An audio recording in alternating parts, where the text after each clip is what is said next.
ಅಂದರೆ ಗೆಳೆಯರೆ ಅದು ಇನ್ಫೋಸಿಸ್ ನೀವು ನೋಡಿರ್ಬೋದು. ಈಗ ಆಲ್ರೆಡಿ ಎಲ್ಲ ನ್ಯೂಸ್ ಚಾನಲ್ ಕವರ್ ಆಗಿರ್ಬೋದು, ಇಲ್ಲ ನಿಮ್ಗೆ ಆಲ್ರೆಡಿ ಮನಿ ಕಂಟ್ರೋಲ್ ಆಗಲಿ, AT ನ್ಯೂಸ್ ಆಗಲಿ, ಸೊ ಎಲ್ಲ ವೆಬ್ಸೈಟಲ್ಲಿ ಸಹ ನಿಮಗೆ ನೋಡಲಿಕ್ಕೆ ಸಿಗ್ತಾ ಇದೆ. ಅಲ್ಲಿ ಏನಾಗಿದೆ ಅಂದರೆ ಇನ್ಫೋಸಿಸ್ ಇದು ADR ಇದೆ.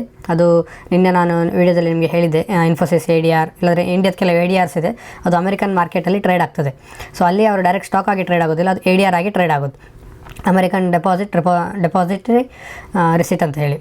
ಸೊ ಹಾಗೆ ಅಲ್ಲಿ ಇನ್ಫೋಸಿಸ್ ಟ್ರೇಡ್ ಆಗೋಗಿ ಇವತ್ತು ನೀವು ನೋಡ್ಬೋದು ಆಲ್ಮೋಸ್ಟ್ 40% ಅದರಲ್ಲಿ ಪ್ರೈಸಲ್ಲಿ ಹೈಕ್ ನಿಮಗೆ ನೋಡಲಿಕ್ಕೆ ಸಿಗ್ತಾ ಇದೆ.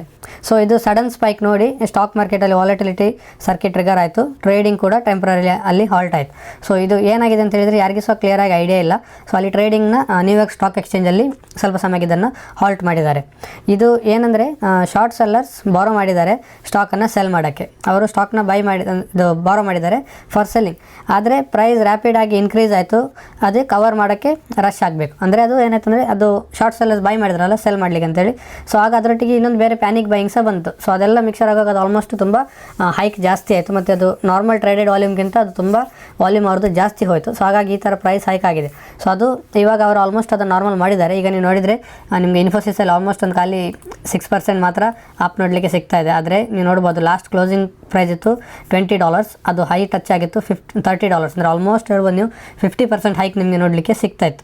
ಸೊ ಆಮೇಲೆ ಅದನ್ನೀಗ ಕಂಟ್ರೋಲ್ ಮಾಡಿ ನಿಮಗೆ ಈಗ ಆಲ್ಮೋಸ್ಟ್ ಈಗ ನಾರ್ಮಲ್ ರೇಂಜಲ್ಲಿ ನಿಮಗೆ ನೋಡಲಿಕ್ಕೆ ಸಿಗ್ತದೆ, ಆಲ್ಮೋಸ್ಟ್ 6% ಅಂತ ಹೇಳ್ಬೋದು.